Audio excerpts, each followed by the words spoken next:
Hello everyone, welcome to the program today. Thanks for joining me. Today we are working on this MX270 right behind me. We're going to be fixing the auxiliary hydraulic couplers on it.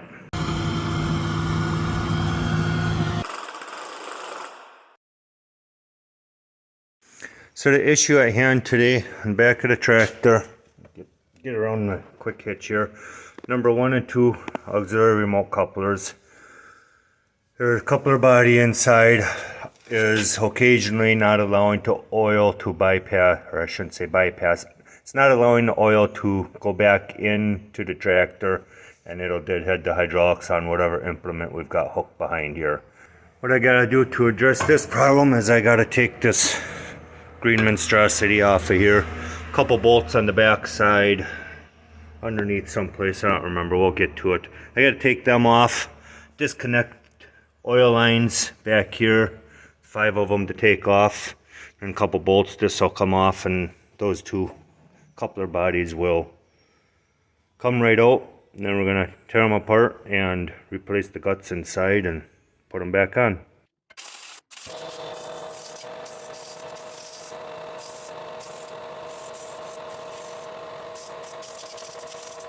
Now that I got the dirt blown away, I can access these couple bolts. One is hiding right down there, and the other one is hiding,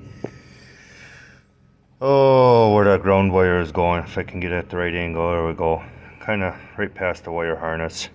Anyway, I get that bolted out of there, and then that'll give me easy access to those hydraulic lines.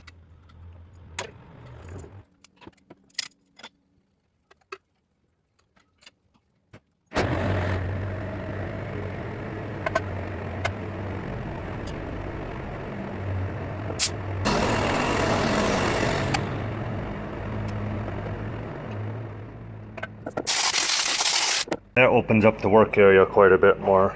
Now I can easily access some of these lines.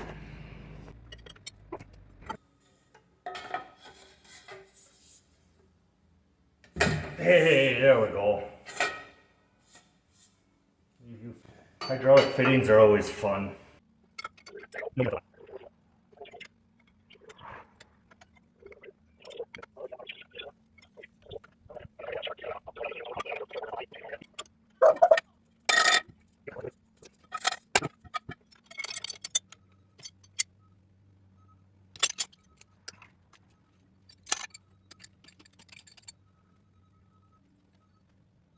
I was kind of hoping to get all the lines loose on one go, but everything's hidden way down in there, hard to get at and whatnot, so I'll take off this valve body, a coupler body I mean, and then we'll get the next lines loosened up. I got them off, took a little bit of finessing to get those lines loosened up.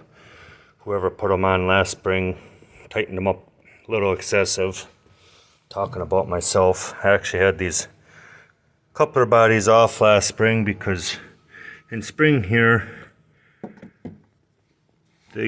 one of these let loose, had an O-ring go bad in there, oil leaking out. In order to get them out, I had to take all the lines, all the couplers out to get them out and change out the O-rings. So the O-rings on the lines and between the coupler bodies I'm not going to worry about, since there's, 4 months old, something like that. The only downside is I did replace this gasket. Was hoping I wasn't going to tear it, but it did tear anyway. I do know I had a couple left over from that job, but I put them in a safe place, and I cannot find that safe place now when I need them.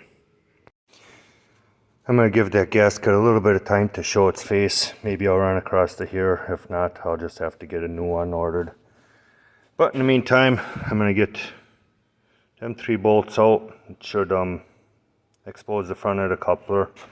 I got to get that little thingamabobber loose in there, out somehow. That retains the couplers in there to my knowledge. So let's get at it.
And that should be it. Got the little spring retainer out from the middle hole there, and they just come out of there. I just got them to replace, and a couple O-rings or something like that in there, I believe also. A couple white Teflon O-rings. I don't know if you call them technically O-rings, but some sort of Teflon seal. Alright, I got them out of there. You can see them out of there, and still got them in that one that I gotta remove. Now I'll take it to the parts washer, clean it up, get all the dirt and grime out of there, and we'll be ready for reassembly. I've got most everything cleaned up for the first coupler body, so I'm gonna get the new coupler and put the O-rings in and slide it together.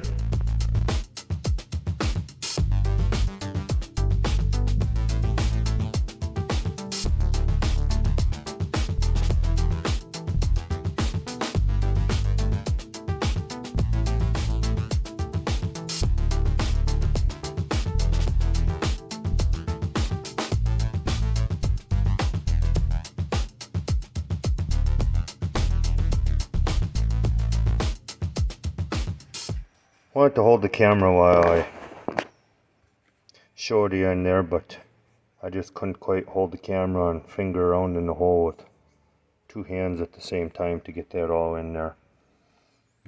Anyway, I got that one in. Now I got to get the second hole done. I'm actually going to put the coupler in the first hole first, and we'll go from there.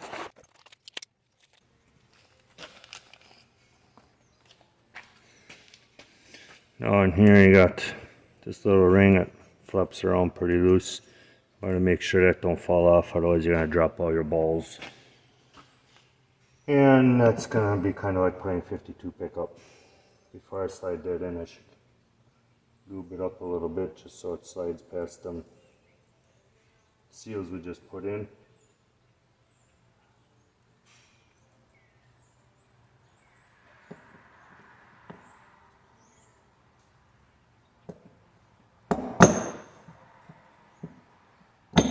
There. Push it in, she slides right in. Now I take our spring, put it back in, along with the snap ring.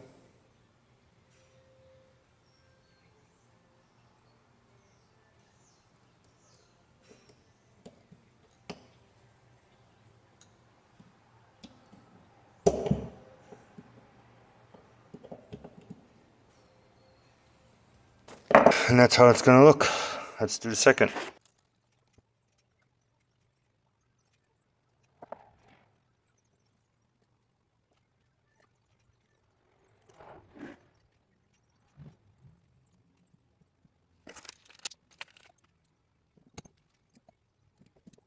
The last thing remaining is this little spring doodad thing.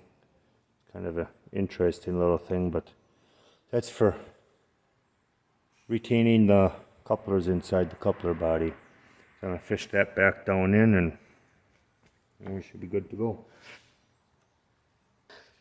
If you can see, it goes down in the hole and right up alongside the coupler and the valve body.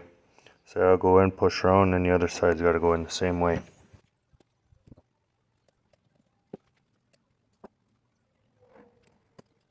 There. It pushes in there, actually comes back around, contacts itself, goes right around that part of the coupler right there. And you got this little thing left to stick in the hole that holds it in place, and that's it.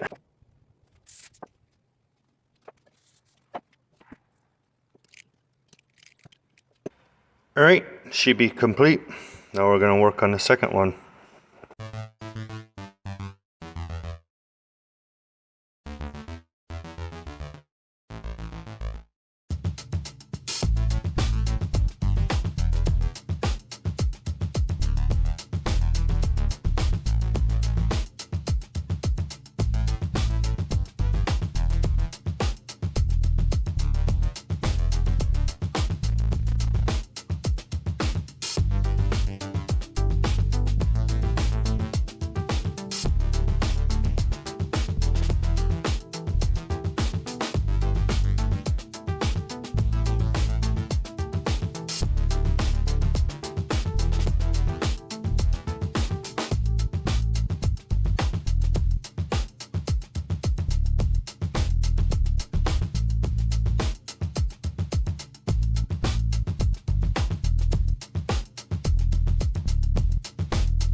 There, second one's rebuilt. Now I gotta see if I can find my gasket and they can go back on the tractor. Haha, yes. About the time I gave up on them and called the dealer, I'm waiting for them to call me back yet now, but I found them accidentally after I gave up. Perfect.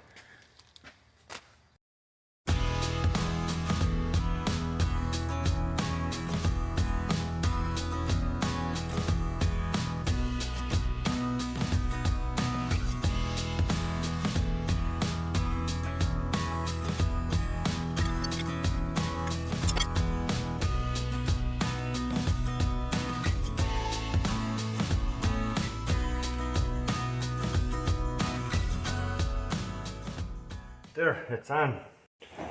Alright, now I got everything back on, hooked up. I'm gonna put that back in and we should be done.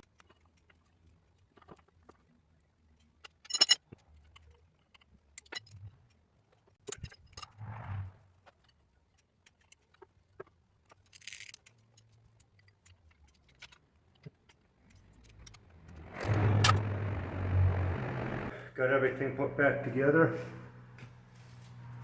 Everything seemed to go pretty simple, straightforward, pretty easy. The hardest part of the job was finding my gaskets that I knew I had on hand and called the dealer for, and ended up finding them before they called me back, so that was a plus. Now I guess we're gonna hook it to something, get it and try it out, make sure they function and work like they're supposed to. Not entirely sure what we're gonna hook it to yet. Just got done chopping corn silage yesterday, so hopefully we'll kind of hoping to hook it to the chisel plow. We'll see what happens here soon. Catch up to you soon. And here we are. Now we're out in the field. Actually, a few days have gone by. We used the tractor on the manure tanker. The guy hauling manure didn't have any complaints about the hydraulics. Been chisel plowing here. I ran for a few hours yesterday, and I'm out here, I don't know, half hour or something now already today so far.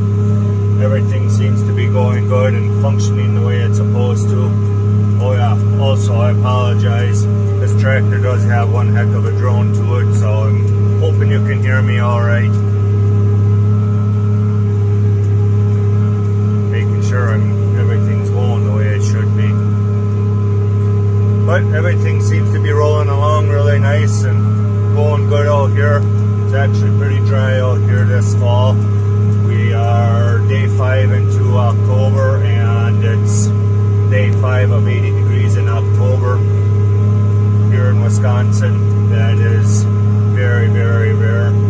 But anyway, with the dry weather and warm temperatures, manure out here dried up really, really nice, so it makes the chisel plowing go super easy.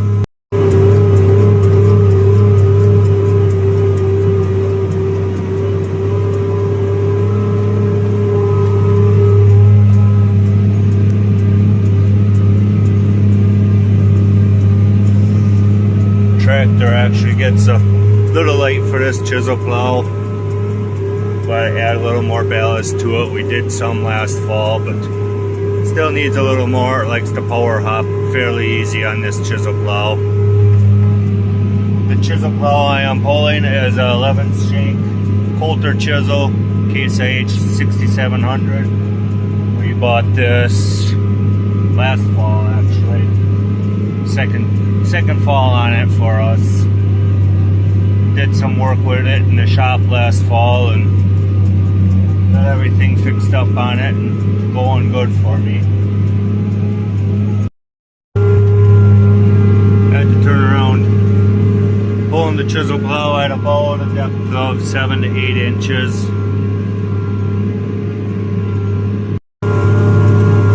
This is one of our wetter fields that we run, not the wettest that I would call, but there are some wetter spots in it. With the fall being as dry as it is, we're taking advantage of that and getting those fields plowed first. In case we get some rain and we can't get out here, a bunch of rain, but not gonna get everything all chisel plowed right now. We got some liquid manure out, but in a week or two we are going to be hauling our compost bed pack out of the barn, so then we will chisel plow that in after that has been hauled out. We're not going to do any chisel plowing before that. Otherwise it gets really rough for the guys out spreading the compost out into the field, and also we don't get it incorporated into the ground the way it needs to be. As I start approaching the crest of this hill and right beyond, you can see where the ground starts getting darker. That's where the wet spot is in this field, right up alongside the trees. I almost did get stuck in here this spring when I was planting corn, but I managed to pull it through. Well, I gotta turn around. Down tree. See if I can get that moved. Should have came out here with the loader ahead of time. I really wasn't thinking about that, but this line fence here is always got down trees every year. There, a tree is removed. It was heavier than what I was. Hold on.